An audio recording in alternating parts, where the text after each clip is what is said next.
Ayi bengingazi mina ukuthi ngizogcina ngiyifunda kanje ipolitiki.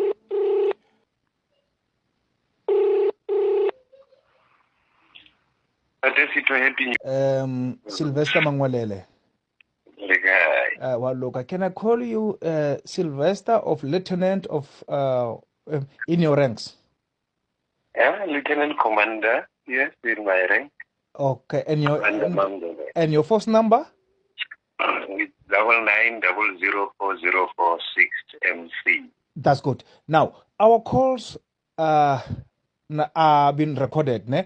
Now there's a video went viral here in South Africa. I'm so glad because I speak to you direct. That you say that Ramaphosa must leave the office. Maybe can you explain, Mangwelele, as I know you for 5 years back, I remember we were in Union Building, and also you helped me with the papers. You remember, I think it was last year, 2022. Yeah, 2022, last of last year. About Ramaphosa, you've lied about the farm killing, and you helped me about the papers, and we went to High Court in Bloemfontein. Now, the South Africans, they want to know, when Lieutenant Sylvester Mangwelele, why you say that this mafia, this money launderer, Ramaphosa, he must leave the office. Can you please explain to us? Thank you for giving me the opportunity to explain to you and everybody my service and defense to them in accordance with the Constitution and the law. I am obligated in terms of Section 1995 of the Constitution to act, and I'm required to act, and I am taught to act in accordance with the Constitution and the law, including customary international law and international agreements binding on the Republic. It's a constitutional mandate, which in terms of Section 237 of the Constitution must be performed diligently and without delay. Let's come back. Please, people, understand it to be true that the meaning of the word president is in terms of Section 83 of the Constitution, not any other thing. Section 83 of the Constitution imposes a duty to the president, for the president to uphold the law, not decline the law.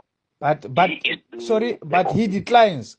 He lie about the farm killing, and also is the money launderer. Correct. The whole reality is that what we see is the truth. However, what we do not get is accountability in accordance with the Constitution and the law. They have taken public office and turned it into a private office for them to facilitate their criminal activity, corruption, and misconduct. Exactly. Now, we all know that any person that violates the law must go to jail. And what hurts me the most is that somebody was arrested maybe yesterday for stealing a loaf of bread that he can pay, and that particular person is in jail. That is not equal to the amount of money that we are seeing being mismanaged in front of our eyes. Exactly. We see the roads with the potholes. We see that there's farm killings, and then people do not want to admit that particular reality that is aggravating and disgusting to their core. We have a government to protect the people. I represent the people's Navy, and I understand it to be true that in the Navy there are people that do not follow the law. I shall cashier the ranks of those particular people, because all people in the military that are saluted, people that salute you, they actually salute the law. You are commissioned to defend the law, as I am commissioned to defend the law. And I've been around to courts, and then I've seen that those particular courts are not independent and subject only to the Constitution and the law, which they must apply impartially and without fear, favor, or prejudice, as obligated in terms of Section 165(2) of the Constitution. I must uphold that reality. all the judges that stood before us, including those particular judges that were dealing with this particular matter and who refused to follow the law. The law that I am telling everybody, we cannot teach our children to say to God in national prayer, "Are peleng re sokoleng tokologo" in South Africa. We come ka wena ka lefoko la hao o re modimo ke kopa o phela ke sokole tokologo. And then rona re le jwale re le batswadi, we are forced to teach the young ones to say to God, let us live and struggle for freedom in South Africa, our land, in the highest note of the national anthem. Okay, Lieutenant, please, man, I want to make it short, because I don't have a time now. Tell me, Lieutenant, you give the president how many hours?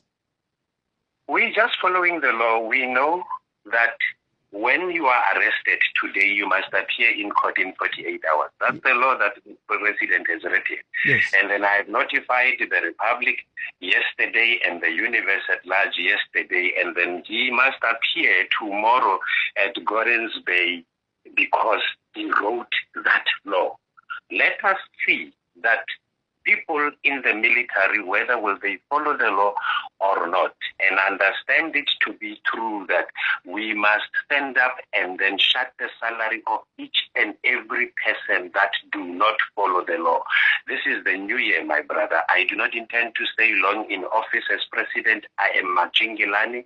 I jingila around the Republic of South Africa to safeguard you. Okay. You and the people will then elect a president who will uphold, who will defend, and then who will respect the Constitution as the supreme law of the Republic and promote the unity of the nation, and that which will advance the Republic. Okay, sir. Now, if Sir Ramaphosa he does not maybe show himself at Gordons Bay tomorrow on the 2nd of January 2024, what's going to happen after that?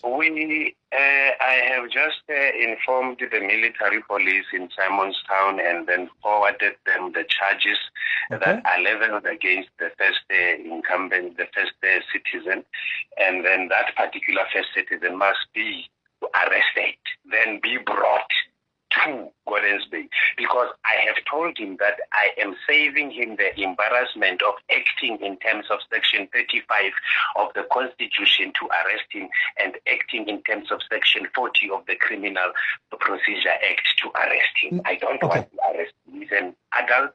He knows the law that he has written. He must just lead by example and follow the law. Okay, fine. Now, sir, if because we have seen here in South Africa that our country has been run by the mafia. I can tell you about the Minister of Police. He's a mafia. He doesn't care because as a Minister of Police, I remember when they have exposed that there's a money launderer that is happening on his farm. But now they have arrested those people who stole that money. What about Ramaphosa? Now, we are talking about this issue now. If the army, because we know that the army, they have been controlled by the ANC, by the mafia. If they doesn't maybe make sure that Ramaphosa is going to be arrested tomorrow, now what's going to happen according to the Constitution and what's going to happen to the South Africans? We must call the president, Sir Ramaphosa, the president of maybe Ramaphosa, mafia, money launderer, or what? The reality here is not calling names. The reality is acting in accordance with the Constitution. Okay. I cannot say work for me, follow this law, and then I do not follow that law myself. You understand? Yes. The reality is that Parliament will dissolve before expiry of its term in terms of Section 50 of the Constitution, following the removal of the incumbent president. The country will be under military rule. The people that you see, all of them in cabinet, in the Parliament, they will be out of office. You need to understand the seriousness of this and the impact that it has on the entire administration of the fifth president is being removed from office. The soldiers are not affected by politics. Section 1997 enforces that reality. And then even